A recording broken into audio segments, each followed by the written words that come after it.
Na noite de hoje, o Departamento Doutrinário solicitou para nós que nós conversássemos a respeito da passagem evangélica "Dai a César o que é de César e a Deus o que é de Deus". É um trecho curto, eu vou ler. E então os fariseus, tendo se retirado, decidiram entre si o surpreender com suas palavras.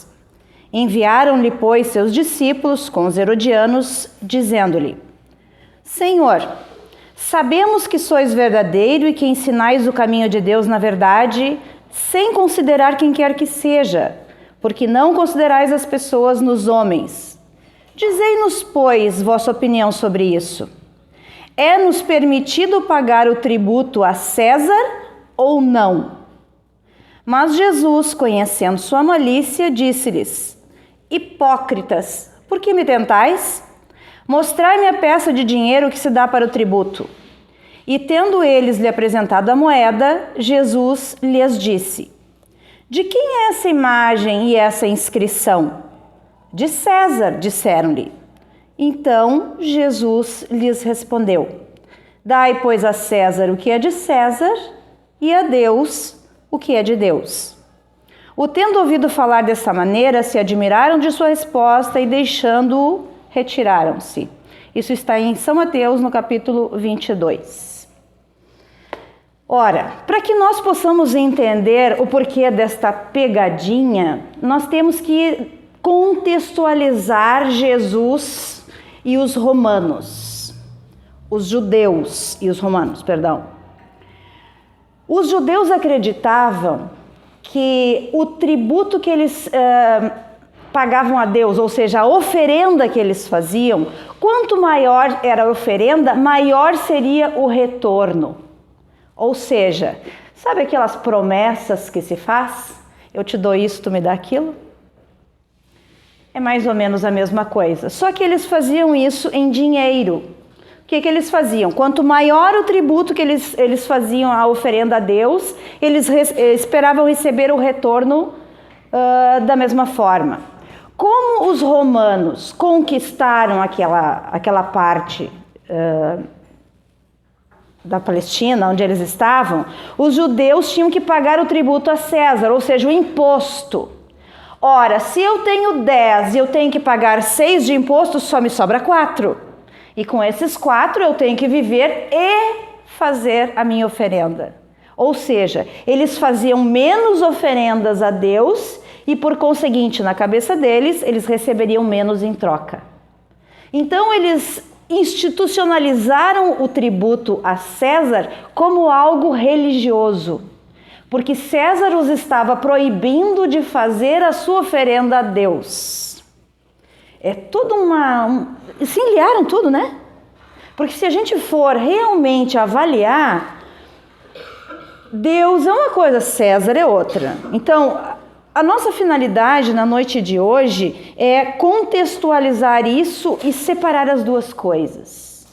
Quem é César? Quem é Deus? Qual o tributo que eu devo dar a César? Qual o tributo que eu devo dar a Deus? Porque o que aconteceu há 2000 anos, hoje faz pouca diferença para nós, a não ser nos ensinamentos de Jesus. Como é que nós podemos trazer essa história, esse ensinamento para o nosso dia a dia, 2023? Como é que eu posso trazer isso para dentro da minha vida e entender, tá, mas o que tem a ver comigo? Dar a César o que é de César e a Deus quem é de Deus. Mas afinal de contas, quem é César? Eu espero que todos nós saibamos quem é Deus. O que Jesus quis dizer foi o seguinte: nós devemos dar a cada um aquilo que lhe pertence. Ora, César era a lei humana da época. Todos os povos conquistados pelos romanos deviam a César a obediência.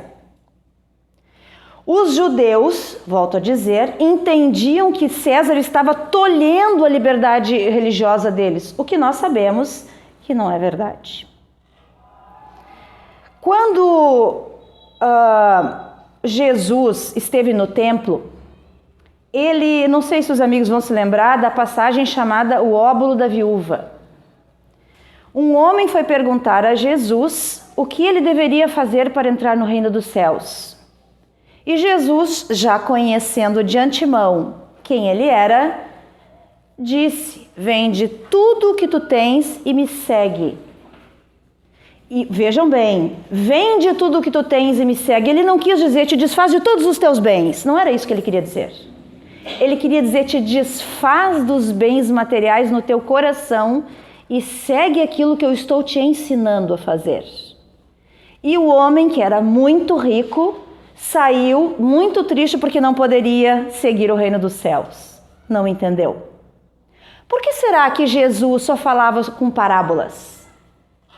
Jesus não chegava e dizia: olha, tu tem que fazer assim. Toda vez que ele tinha que passar um ensinamento, ele trazia uma história. E quando esse homem foi embora, ele mostrou para os seus discípulos uma viúva que estava à beira do gasofilácio. Quem não sabe o que é isso, é como se fosse uma fonte onde se faziam oferendas, onde se colocavam moedas. A viúva era muito pobre e ela colocou uma moeda. E Jesus, então, chamando a atenção dos seus apóstolos, ele disse: aquela viúva tem muito mais a oferecer do que esse homem rico, porque ela está dando do seu necessário. E aqueles que vão ali, ficam batendo no peito e dizendo: eu sou um homem caridoso, olhem como eu estou doando, esses estão dando do seu supérfluo. Aí nós voltamos a pensar: tá, mas então quer dizer que eu tenho que dar o que eu tenho, aquilo que é da minha necessidade? Na época dos judeus, eles institucionalizaram a oferta a Deus no material. Nós estamos no século 21. Nós já temos condições de saber que a oferta a Deus é a do coração. Então a pergunta é: o que eu tenho a ofertar? O que eu tenho ofertado? O que eu tenho recebido de oferta? Já paramos para pensar nisso? O que é amor? Amor é um termo muito desafiador de se tratar. Porque como nós não sabemos, nós não temos condições de conhecê-lo na sua magnitude, nós subjetivamos as coisas. Por exemplo, amor para mim é uma coisa, tenho certeza que para minha amiga Adriana é outra. Nós entendemos de maneira diferente e tá tudo certo, gente, não tá errado. Porque é a maneira com que eu consigo compreender neste momento. Porque esta é a melhor versão da Andréa nesse momento. Amanhã vai ser outra. Amanhã eu vou fazer o upgrade e vai ser outra. E esta é melhor do que a de ontem. Porque a lei é de progresso.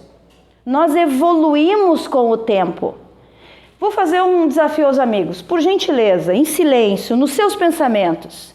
Nós somos os mesmos de 10 anos atrás? Se somos, vamos refletir. Porque não devemos ser. Eu penso da mesma forma que eu pensava antes da pandemia? Não precisa ir tão longe. Antes da pandemia. 2020. Eu sou o mesmo? Eu penso da mesma forma, me comporto da mesma maneira? Eu me relaciono da mesma maneira com as pessoas do que antes da pandemia? Se eu estou fazendo isso, está na hora de parar e pensar um pouquinho. Porque muita coisa mudou. Muita coisa mudou.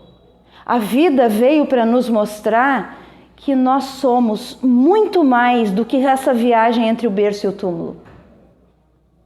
Nós somos algo muito maior do que aquilo que nós pensamos que somos.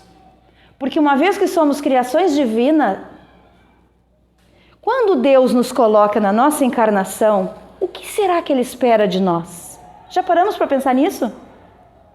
O que é que Deus espera de mim? Qual é a minha meta nessa encarnação? Qual é o meu propósito? Porque eu não vim aqui a passeio. Não vim aqui para tirar férias e não vim aqui para esperar aposentadoria. O que é que eu estou fazendo da minha vida no dia a dia? Eu levanto, vou trabalhar, volto para casa, durmo. No outro dia eu levanto, vou trabalhar, volto para casa, durmo. Rezo para chegar sábado e domingo. Durmo sábado e domingo inteiro porque eu preciso descansar para durante a semana trabalhar o dia inteiro de novo. É só isso a minha vida? O que é que eu estou fazendo com o presente sem tamanho que Deus me dá quando eu reencarno? Porque se eu estou aqui, há uma finalidade. Qual é essa finalidade? Eu já parei para pensar nisso? Já paramos para pensar? Para analisar o que eu estou fazendo do presente que Deus me deu, que é a minha vida, a minha encarnação, a minha oportunidade de crescimento, a minha oportunidade de auxiliar aqueles que estão ao meu redor, a minha oportunidade de aprender e de ensinar. Porque a vida é troca. Nenhum de nós não tem nada para ensinar. E nenhum de nós não tem nada para aprender. Nós sempre temos alguma coisa para trocar, nem que seja aprender a como não fazer. Porque se nós formos inteligentes, se eu vir alguém que eu conheço se dando mal, fazendo alguma coisa, eu não vou fazer. Mas o que o ser humano faz? Eu vou fazer, comigo não vai dar nada. E dá. Geralmente dá. Porque tudo o que nós fazemos tem uma consequência, lei de causa e efeito. Deus basicamente nos diz o seguinte: olha, tu podes fazer o que tu quiser, mas fique ciente de tudo que tu fizeres, tu vais ter que colher a consequência. Aí eu me pergunto, mas então por que eu cometo tantos erros? Eu tenho o hábito de, quando estou escovando os dentes à noite na frente do espelho, começar a analisar as cacacas que eu fiz durante o dia, que não são poucas. E às vezes eu penso, mas de novo? Eu não acredito, André, que você fez isso de novo. E daí eu fico pensando, tá, mas se eu sei que não é correto, por que eu fiz? Ou, por que eu deixei de fazer? Se nós começarmos a pensar o seguinte, bom, eu sou um espírito imperfeito, estou caminhando para a minha evolução, estou num planeta de expiação e provas, ou seja, onde predomina o mal. Só que nós temos muitas palavras corrompidas no nosso vocabulário. Nós entendemos maldade apenas como quando nós prejudicamos alguém. Mal não é a ausência do bem. Mal é a ignorância das leis de Deus. Nós cometemos as atitudes equivocadas porque nós desconhecemos, nós ignoramos. Agora, no momento em que eu não ignoro mais, no momento em que eu conheço e eu faço errado, bom, aí nem tem o que fazer. Aí fica mais difícil, porque não tem atenuante. Pelo contrário, tem um agravante, eu fiz sabendo que estava errado.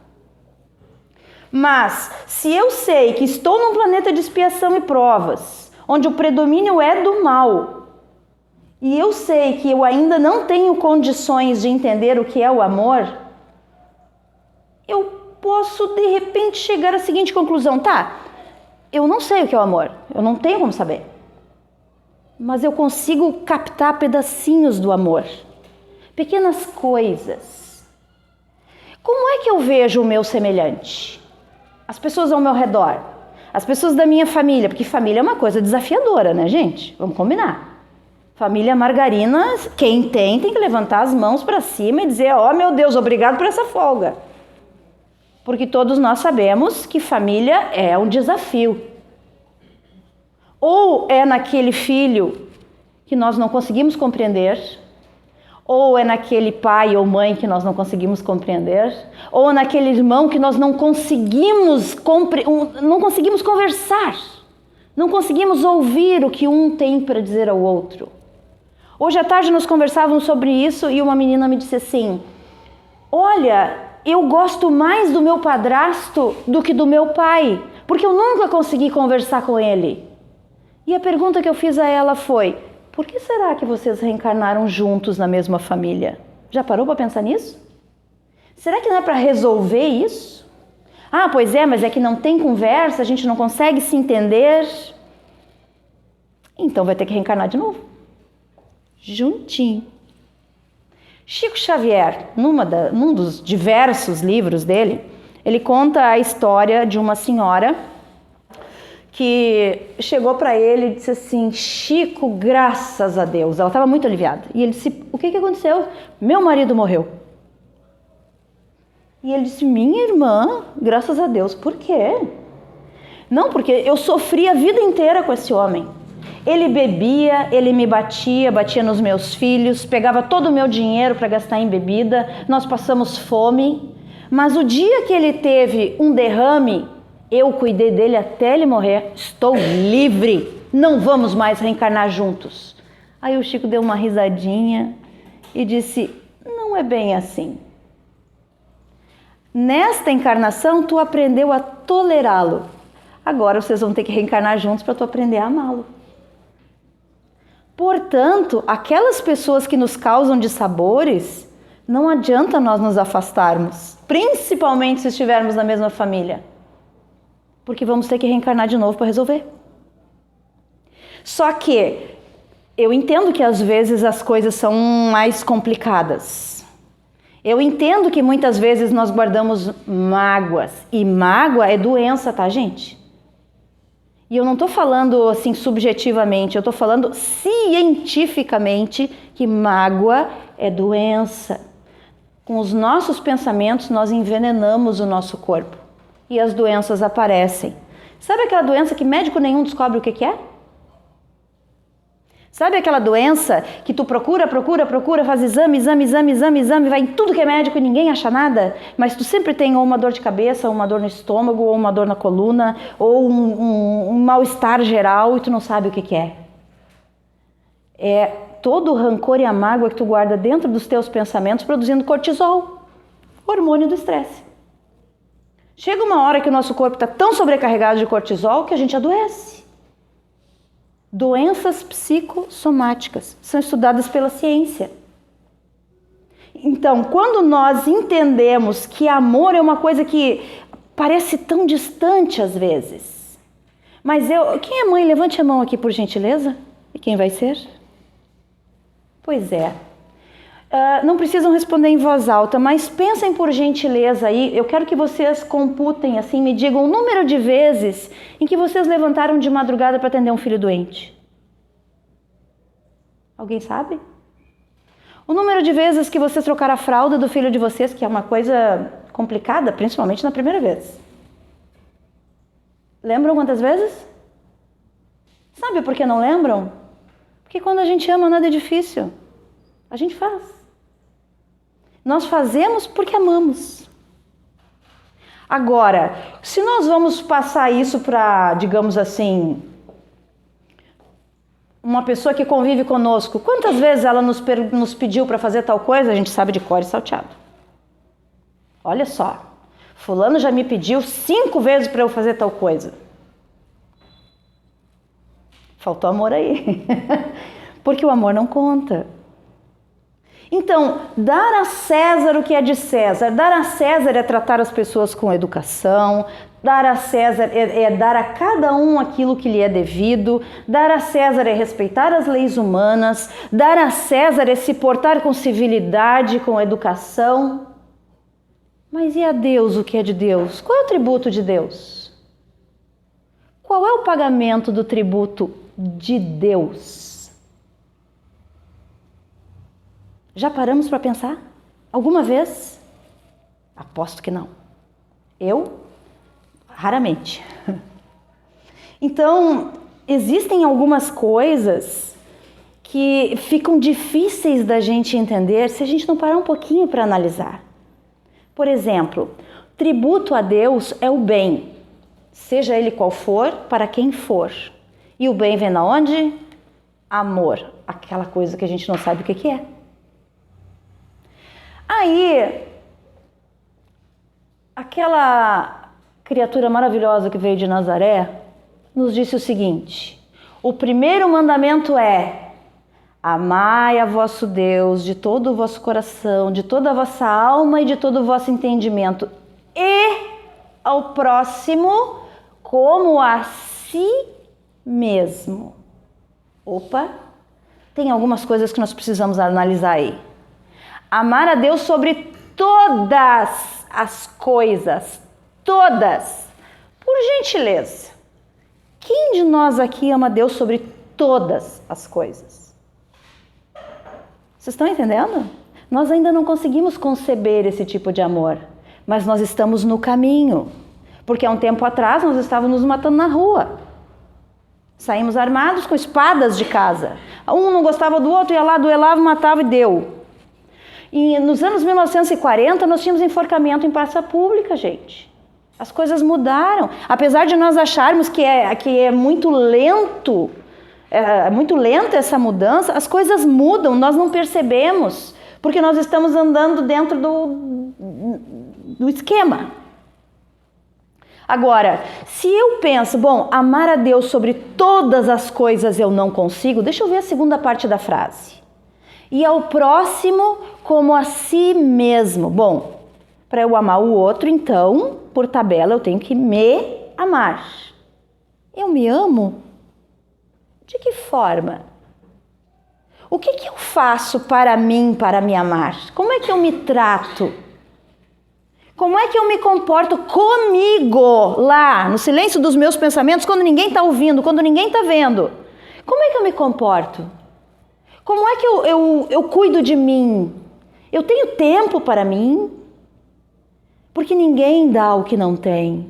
Como é que eu vou amar alguém se eu não sei o que é amor? Se eu não amar a mim, para entender o que é, como é que eu vou dar isso para os outros? É impossível. Então nós damos o nome de amor para paixão, nós damos o nome de amor para sexo, nós damos o nome de amor por um animal, nós damos o nome de amor por várias coisas. Nós subjetivamos tudo, porque nós não conseguimos compreender o que é. Mas se nós já temos uma certa ideia de algumas coisas, talvez nós já estejamos num caminho que antes não tinha como. Então, qual o tributo divino que eu tenho que pagar a Deus? Dar a César o que é de César. Muito bem, nós estamos vivendo em sociedade, ninguém está matando ninguém, eu espero. Apesar de que de vez em quando dá vontade, né? Dá vontade de esgoelar 1 ou 2 por dia. Mas a gente não faz. Já estamos no progresso. Qual é o tributo divino? Como é que eu devolvo para Deus simplesmente aquilo que Ele espera de mim? Eu não tenho que dar grandes coisas. O ser humano está sempre esperando ganhar na Mega Sena da virada para fazer alguma coisa. O dia que eu ganhar na Mega Sena da virada, eu vou doar não sei para quem, vou ajudar não sei quem. E daí a sua vizinha do seu lado ali está em depressão, está precisando só de um ombro amigo, alguém que a olhe nos olhos. O olhar. Nós, aqui na Humberto Campos, participamos de um projeto chamado Sacos de Dormir, que dá o café da manhã para moradores de rua, na segunda-feira de manhã. E também fornecemos roupas e acessórios. E é muito claro que eles são invisíveis, porque as pessoas passam do lado deles assim e não olham, como se eles não estivessem ali. E isso eu estou falando de uma realidade completamente diferente da nossa. Mas e quando isso acontece dentro da nossa casa? Quando isso acontece na nossa rua? Quando isso acontece na nossa família? Como é que fica? Nós estamos realmente enxergando as pessoas como elas são, melhor, retiro, como elas podem ser? Ou nós estamos esperando que elas sejam aquilo que nós entendemos que é o correto? Ser humano é um bicho danado. Nós sabemos tudo. Nós não temos dúvidas. Tá tudo certo. Não, isso aí tá errado. Tem que ser assim, assim, assim, assim. Calce as minhas sandálias. Caia onde eu caí, levante onde eu levantei. E depois venha dar pitaco na minha vida. Porque é muito fácil a gente dizer, não, tem que fazer assim. Mas tu tá lá? Sentindo a dor, passando pela dificuldade, às vezes convivendo com um drama interno que ninguém está sabendo. Muitas depressões são silenciosas, gente. Muitas. Tu nem fica sabendo que a pessoa está deprimida, porque ela não divide isso.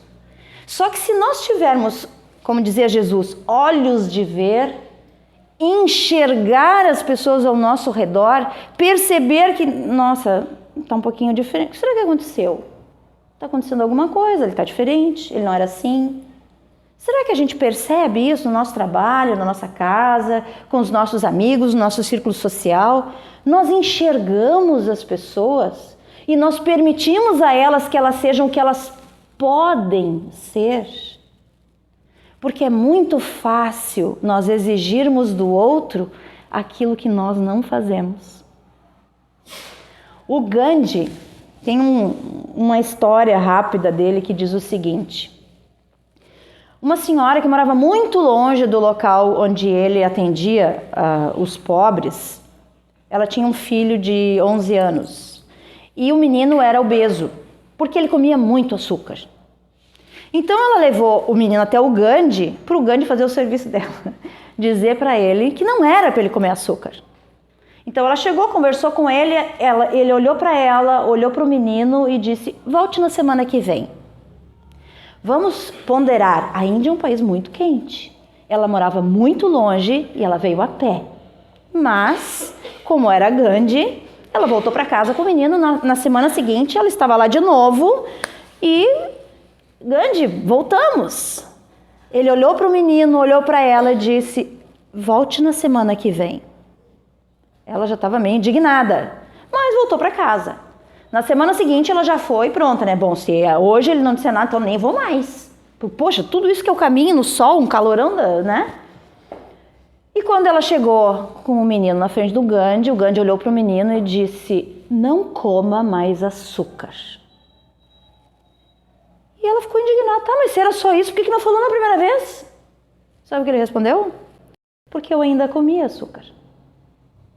Como é que eu vou dizer para alguém não fazer algo que eu faço? Complicado isso, né? É a tal moral de cueca. Conhecem? Faz o que eu digo, mas não faz o que eu faço. Não é mais desse século. Quando eu era criança, isso colava. Porque meu pai dizia não, eu dizia, mas por quê? Por que não? Colava. Hoje não cola mais. Hoje os jovens, as crianças, eles querem saber por quê. Graças a Deus. Porque não estamos mais fazendo vaquinhas de presépio. Estamos ensinando, eu espero, os nossos filhos a perguntar por que eu tenho que fazer isso. Para que eu tenho que fazer isso? Qual é a finalidade?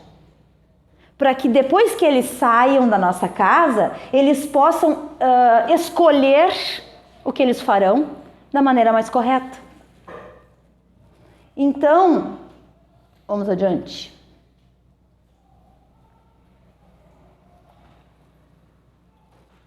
Essa passagem do Evangelho, ela está no capítulo 11.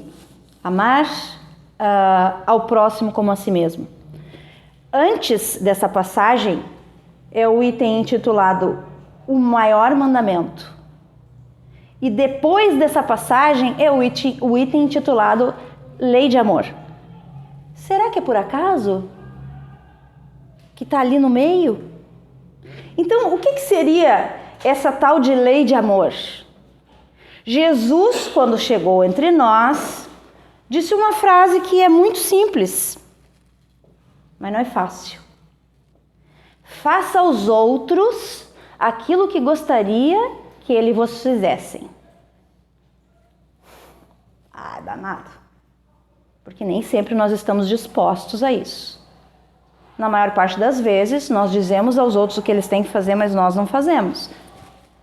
Se pudermos seguir o exemplo de Gandhi, seria o sonho, né?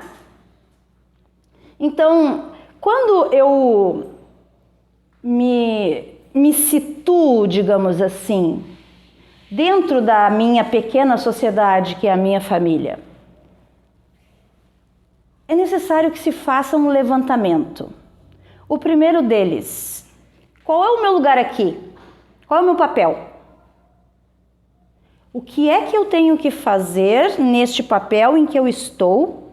E principalmente, se eu sou pai ou se eu sou mãe. Porque lá no Evangelho, no capítulo 4, tem uma parte que arrepia. A cada pai e a cada mãe Deus perguntará: que fizeste dos filhos que te confiei? E lá na questão 582 do Livro dos Espíritos, a seguinte pergunta: a paternidade é uma missão? E os Espíritos respondem, sem contradita: a missão de encaminhar os filhos para o bem. Não diz para Deus, E o bem é o quê?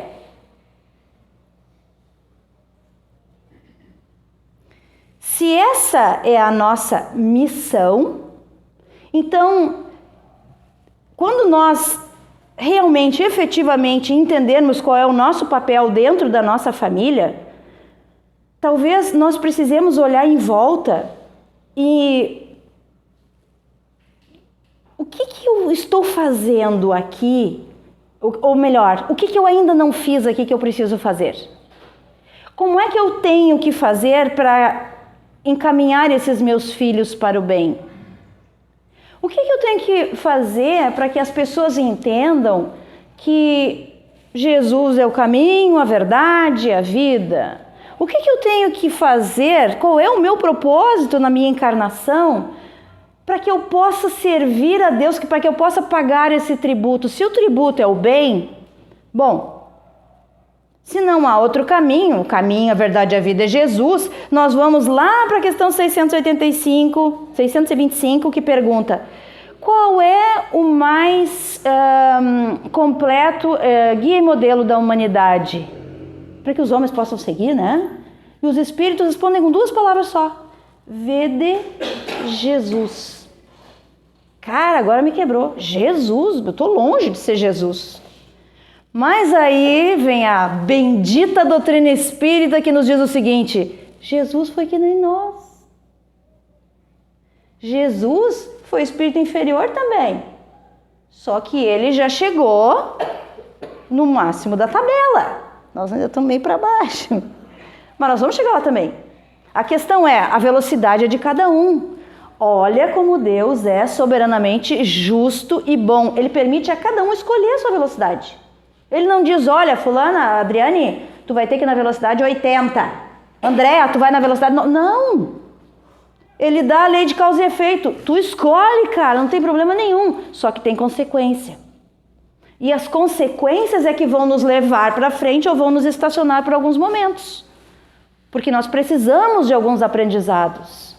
E nós enxergamos dificuldades nas oportunidades, meus amigos. Ninguém quer passar pela dor. Ninguém.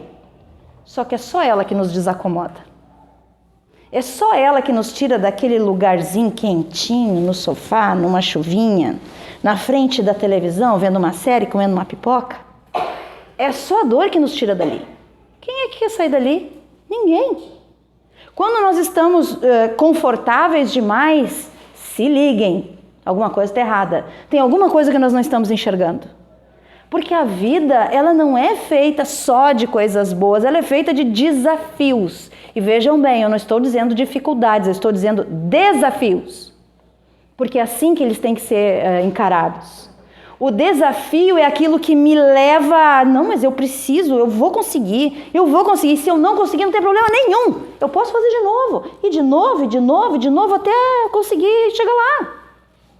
A questão é que muitas vezes nós estipulamos metas impossíveis de alcançar. Auto-boicote. Querem ver? Vou começar uma dieta segunda-feira. Na sexta terei emagrecido 10 quilos. Impossível. A não ser que tu esteja doente. Impossível. É o nosso inconsciente nos boicotando para que a gente não faça. Quem nunca começou uma dieta na segunda e terminou na terça? Eu já várias vezes. Várias. Por quê? Porque estabeleci metas impossíveis. Qual é o amor que eu estou disposto a conquistar nesta encarnação? Qual é o meu limite? Qual é aquilo que eu suporto abrir mão para conquistar? Porque não vamos nos iludir, nós sempre vamos ter que abrir mão de alguma coisa para conquistar outra. A nossa caixinha não cabe tudo. Tem horas que nós temos que tirar alguma coisa de lá para fazer espaço para poder botar coisas novas. E isso é muito importante. Porque aquilo que nós já conquistamos é nosso, levamos conosco. E eu estou falando, claro, dos bens espirituais e intelectuais. Não estou falando dos materiais. Porque esses... Ou alguém já viu caixão com gaveta aqui? Eu nunca vi. Nem carro fúnebre com reboque. Até pode botar lá no mausoléu se quiser isso aqui, né? Não vai fazer diferença. O que é que eu estou fazendo aqui? Como é que eu quero que quando eu deixe essa encarnação as pessoas se lembrem de mim? O que é que eu deixei para trás? Qual foi o meu legado? Uma vez, conversando numa roda de conversa, assim, num grupo terapêutico, eu perguntei para um rapaz: qual é o teu legado? O que tu queres deixar para os teus filhos? Porque era o tema da conversa. E ele disse: eu quero trabalhar, eu quero dar para eles uma casa, eu quero dar um carro, eu quero deixar eles com um bom dinheiro no banco. Eu disse: não foi isso que eu perguntei. Isso aí ele pode conseguir sozinho. O que só tu pode deixar para ele? Ele ficou em choque, porque ele nunca tinha pensado nisso. A maior parte das pessoas não pensa nisso. O que é que só eu posso deixar para alguém? Qual é o patrimônio que eu posso deixar? Qual é o meu legado? Quais são os ensinamentos que eu posso deixar para os meus filhos? Quais são as coisas que eu posso conquistar no decorrer da minha jornada e que podem me levar adiante? Qual é o maior apelo da nossa alma nesse momento? Ao que é que ela se curva? O que é que ela busca? O que é que ela anseia? Qual é o nosso maior anseio? Já paramos para pensar? O que eu quero muito, eu queria muito um carro novo. Comprou o carro, e agora? Agora eu quero uma casa nova. Muito bem, compra a casa. E agora? Porque nós acabamos procurando nas coisas aquilo que nós só vamos encontrar dentro de nós, no propósito. Qual é o propósito da minha encarnação? Agora, esta. Qual é a minha encarnação mais importante? A do momento. Porque é ela que vai me levar para frente. O que eu estou fazendo dela? Qual é o tributo que eu estou pagando sobre ela? Qual é o bem que eu construo? Qual é o bem que eu divido? Qual é o bem que eu adquiro? Eu faço isso? Se eu não faço, olha só, sempre tem a oportunidade de começar. E às vezes, gente, é uma coisa tão pequena, tão simples. É o olhar, é enxergar aquelas pessoas que estão ao nosso redor. Porque no momento em que nós conseguimos enxergá-las, nós vamos conseguir estender a mão. Bom, quando Jesus ensinava por parábolas, ele tinha uma proposta pedagógica. Cada um que ouve a parábola a entende como pode, no momento, e coloca em prática ou não, como pode. Só que eu tenho certeza que se os amigos pegarem um livro que vocês leram, 5 anos atrás, e lerem esse livro de novo, vão achar coisas novas. Vão achar maneiras de entender de maneira diferente. Nossa, como é que eu nunca vi isso? Quando nós estudamos alguma coisa e revisitamos esse estudo depois de um tempo, e nós pensamos, mas eu nunca tinha me dado conta disso aqui. Ou quando nós estudamos em grupo, que é a melhor coisa que tem, porque um aprende com o outro, às vezes nós nos damos conta de alguma coisa que o outro ainda não. E daí o outro acrescenta, e mais um acrescenta, e mais um acrescenta. Evangelho no lar, quem faz? Às vezes as pessoas vêm à casa espírita ansiosas por uma orientação a encarnados. Quem faz o Evangelho no lar tem 54 orientações por ano. Nunca aconteceu para quem faz de abrir sempre no mesmo capítulo? Lá em casa já é a 4ª semana. Eu estou ansiosa para saber o que eu ainda não entendi. O que eu ainda não entendi, que sempre cai aqui. Pessoas diferentes abrem o bendito do livro e ele cai sempre no mesmo capítulo. O que foi que eu ainda não entendi? É a orientação que nós procuramos dentro da nossa casa.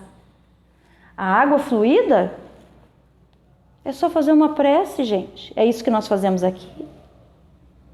Nós temos as ferramentas e nós não usamos às vezes por ignorância, porque nós não conhecemos, nós não sabemos. Mas quando nós sabemos, por que não utilizar?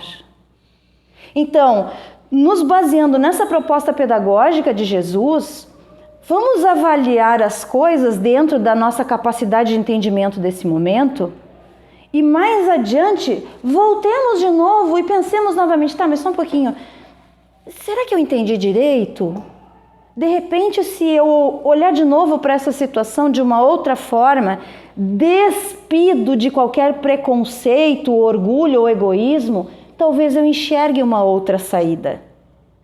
Talvez eu enxergue o lado do outro.